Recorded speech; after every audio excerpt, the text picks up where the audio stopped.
예수 사랑합니다. 사랑합니다. 온 마음 다하여 오직 주님 한 분만 간절히 더 원합니다. 예수 사랑합니다. 사랑합니다. 온 마음 다하여 오직 주님 한 분만 간절히 더 원합니다.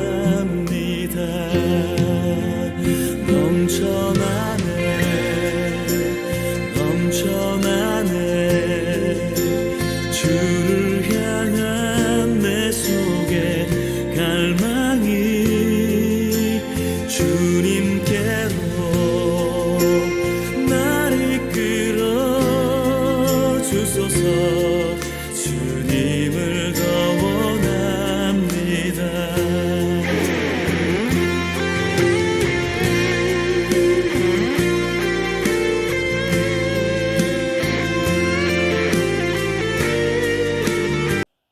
예, 여러분 반갑습니다.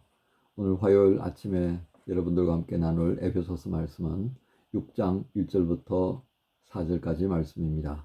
6장 1절부터 4절까지 우리 말씀 같이 봉독합니다. 자녀들아, 주 안에서 너희 부모에게 순종하라. 이것이 옳으니라. 내 아버지와 어머니를 공경하라. 이것은 약속이 있는 첫 계명이니 이로써 네가 잘되고 땅에서 장수하리라. 또 아비들아, 너희 자녀를 노엽게 하지 말고 오직 주의 교훈과 훈계로 양육하라. 아멘. 오늘 말씀 제목은 자녀와 부모로서의 성도, 이렇게 정해봤습니다. 자녀와 부모로서의 성도. 월요일날 말씀은 성도의 부부 생활이었습니다. 어떻게 보면 성도들이 이루는 이 가정에서의 모습들, 부부의 모습, 또 자녀로서의 모습, 또 부모로서의 모습이 존재합니다. 어쩌면 그 가정이라는 범주 안에서 이루어지는 하나의 삶의 자리 또는 역할, 이런 의미로도 이해가 되겠습니다만, 어떤 역할이라고만 규정하기에는 이 가정이라는 구성원들은 아주 하나님께서 우리를 만드실 때부터 주어져 있는 아름다운 어떤 구성원들의 모습이다, 이렇게 할 수 있겠습니다. 그것을 단지 역할이라는 것으로 이야기하기에는 좀 아쉬운 부분들이 많습니다. 자, 그런 어떤 전제적인 인식을 가지고요, 성도의 가정 안에서 구성원들인 이 부모로서의 모습, 또 자녀로서의 모습을 오늘 말씀을 통해서 한번 또 살펴보고자 합니다. 첫 번째는 1절부터 3절까지의 말씀입니다. 자녀들입니다. 자녀들이 존재하는데요, 이 자녀들에게 대원칙을 하나 주고 있습니다. 자녀들의 이 가정 안에서 자녀로서의 어떤 삶의 방식을 어떻게 규정하고 있는가를 보면 주 안에서라고 합니다. 주 안에서. 굉장히 중요한 부분인데요, 우리는 부부와의 관계에서 어떤 내용들로 시작을 하고 있는 것을 보았습니까? 5장 22절에 아내들이여 자기 남편에게 복종하기를 주께 하듯 하라, 이렇게 되어졌습니다. 또 25절에도 남편들아 아내 사랑하기를 그리스도께서 교회를 사랑하시고 그 교회를 위하여 자신을 주심 같이 하라. 부부의 어떤 삶의 방식, 그것을 결정하는데 그 베이스를 어디에다 두고 있다는 거죠? 주님, 그리스도, 교회, 여기다 두고 있습니다. 그러니까 가정이라는 어떤 그 모든 구조, 구성 인물들을 우리가 이해하는 데 있어서 그 관점의 출발점을 어디다 둔다는 것입니까? 주님이라고 하는 것으로 두고 있습니다. 교회에다가 두고 있다는 것을 우리가 알게 되어집니다. 즉 성도라고 하는 것은 바로 이 주님과의 연결선상에서 함께 생각하고 무언가를 또 모색해야 된다라고 이제 그렇게 정리할 수 있겠습니다. 자, 그렇게 보니까 오늘 1절은 주 안에서라고 하는 것으로 먼저 시작하게 만듭니다. 주 안에서 너희 부모에게 순종하라. 이것이 옳으니라. 판단의 기준점을 주님께 두라고 하는 것이 되겠습니다. 저도 결혼하고 어떻게 보면 훈련받지 않고 부모가 되었습니다. 때문에 이렇게 하는 것이 정말 부모의 도리인가 한 부분들은 저희 부모님께로부터 아버지와 어머니께로부터 배웠던 것이고요. 그리고 사회의 통념, 그리고 이제 학교를 다니면서 그저 보고 듣고 하면서 교양적인 측면에 조금 늘어났던 것.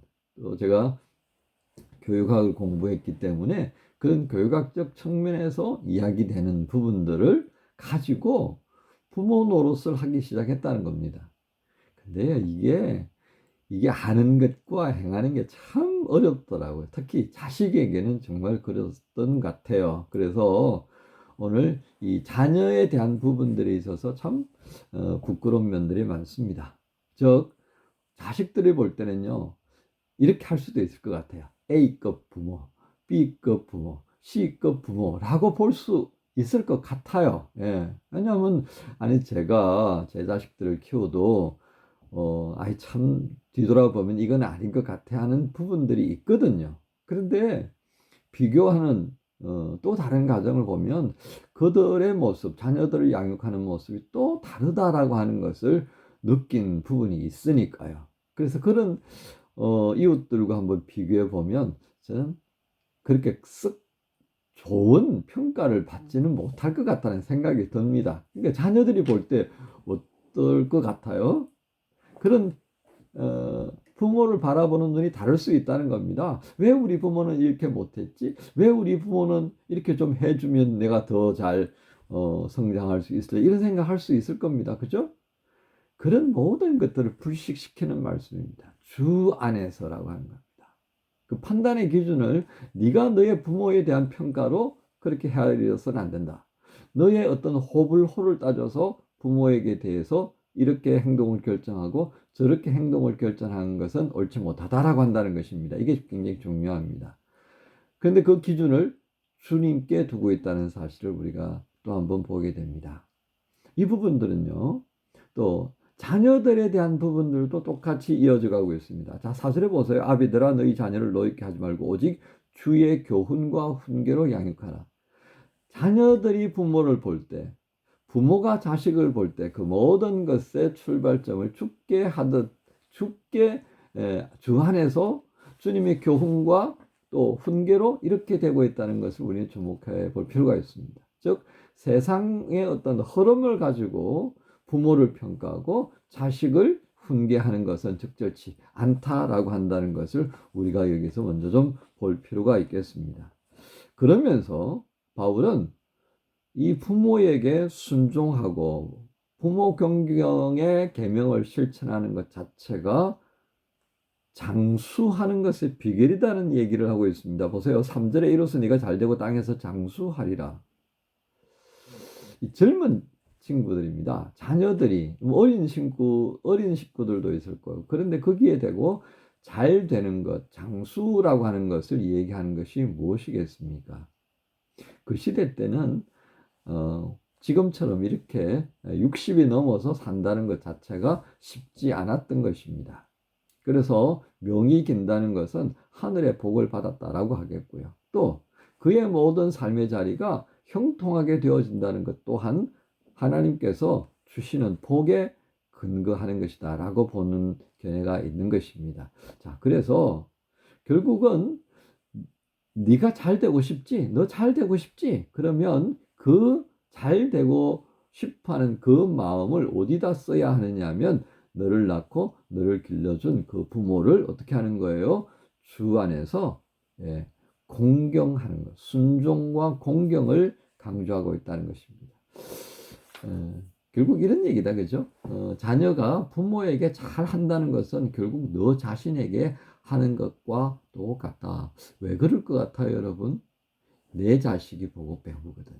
내 자식이 배웁니다. 여러분, 이걸 우리가 잘 헤아려 보셔야 할 겁니다. 이웃에서 어느 누군가가 그의 부모에게 순종하고 공경하는 모습을 보인다면 그것이 아주 큰 영향력을 끼치게 된다는 겁니다. 자녀들은요, 배우고 그걸 자기의 것으로 익혀간다는 사실을 우리가 알아야겠습니다. 결국 그것이 자기 자신에게 행하는 것이 된다라고 하는 이 성경의 가르침을 우리가 주목할 필요가 있겠습니다. 두 번째, 부모가 자녀에게 행하는 데 있어서 어떻게 하는 것입니까? 전제를 노엽게 하는 부분을 경계합니다. 노엽게. 주의 교훈과 훈계로 이야기합니다. 이건 어떤 의미겠습니까?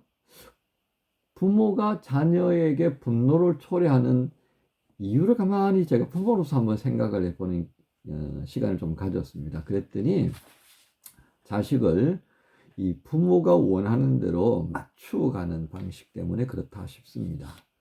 부모가 원하는 모습으로 자녀를 짜 맞추는 거예요. 사실은 우리 사회에서 교육을 시킨다는 것은 기존의 어떤 기성세대들이 만들어 놓은 사회의 시스템을 개성하고요, 발전시키기 위한 목적이 아주 중요합니다. 그러니까 이거 배워야 돼라고 하는 음으로 양으로 강요되는 부분들이 굉장히 많은 겁니다. 그런 얘기 한다고 그러잖아요. 백화점에 에스컬레이터를 막 수리하는 기사들이 이렇게 모여서 작업을 하고 있었답니다. 어떤 부인이 아이를 데리고 지나가면서 딱 그렇게 말하더라는 거예요. 너 공부 똑바로 안 하면 저 아저씨들처럼 이렇게 백화점에 와서 에스컬레이터 이거 수리하는 사람 될 거야. 이렇게 하더라는 겁니다. 그게 얼마나 듣고 기가 막혔던지요. 그게 칼럼에 등장하는 얘기 중에 하나입니다. 여러분, 비단 그 에스컬레이터 수리하는 아저씨들만 보고 했겠습니까? 이른 아침에 일어나서 쓰레기 치우는 아저씨들. 예? 그 아저씨들 얼마나 비하할 수 있겠습니까? 근데 여러분, 이런 모든 사회에 아주 이 좀 우리가 낫다라고 생각하는 그 자리에 그분들 안 계시면 누가 할 거예요? 귀한 역할을 하는 겁니다. 공부를 못해서 뭐가 어때서 라고 이야기를 하기 시작하면요, 이거 큰 낭패가 될 일이 생기는 것입니다. 우리 그렇지 않잖아요. 어떤 사람은 그것에 만족하는 사람들이 있어요. 그걸 재밌어 하는 사람도 있다고요.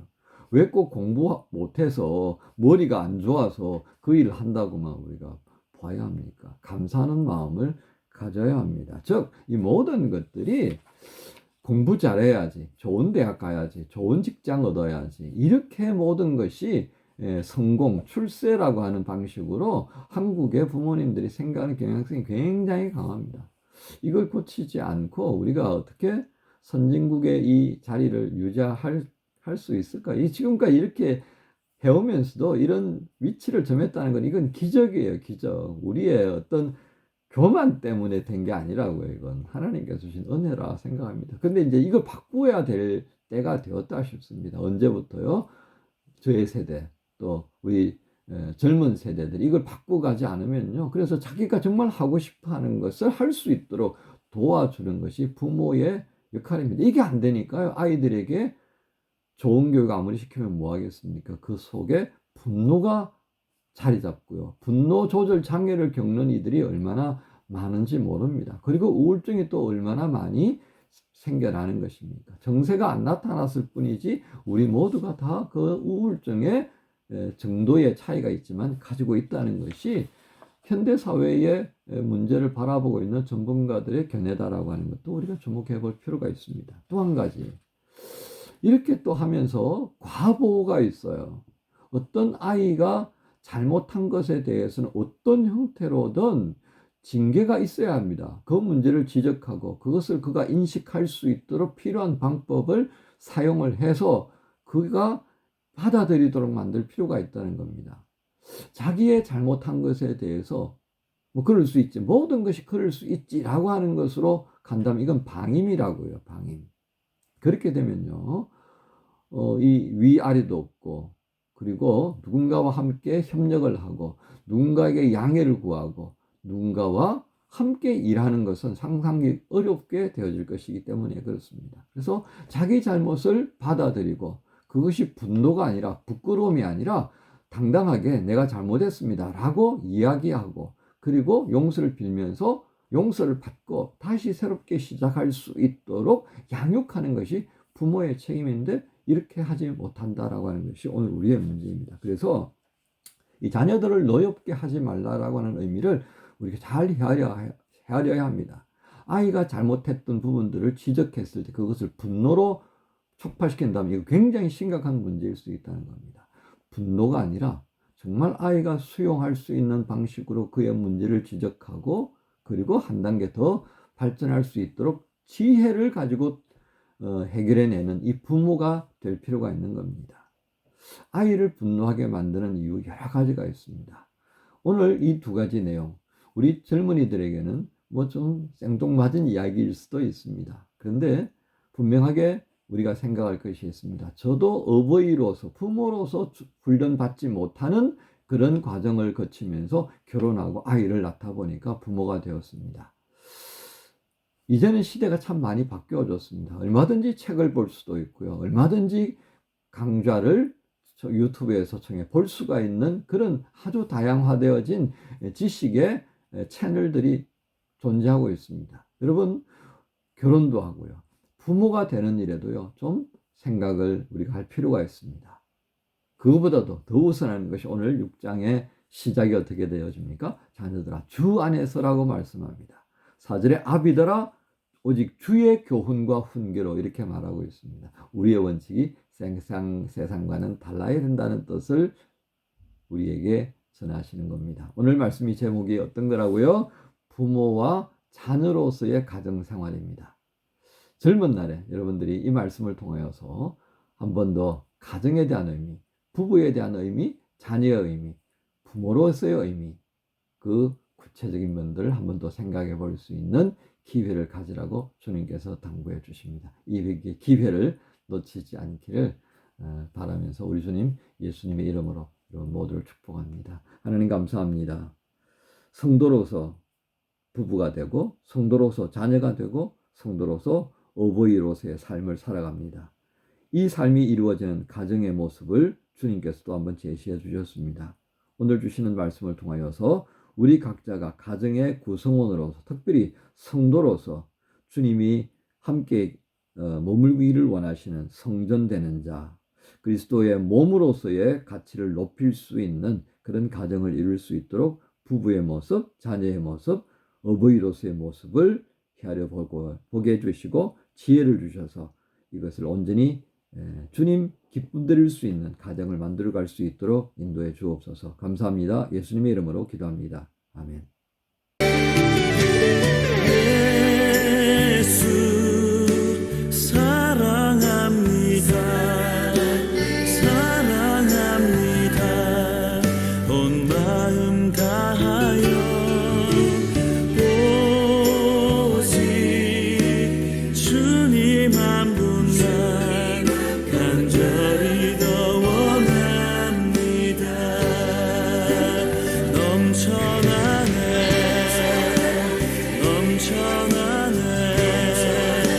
주를 향한 내 속에 갈망이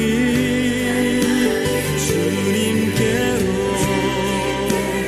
날 이끌어 주소서. 주님을 더 원합니다. 넘쳐나네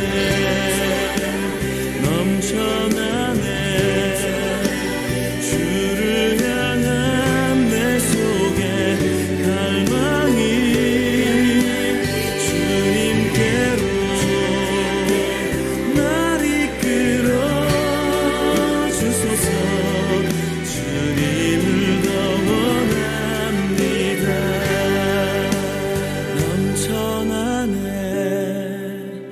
넘쳐나네 주를 향한 내 속에 갈망이 주님께로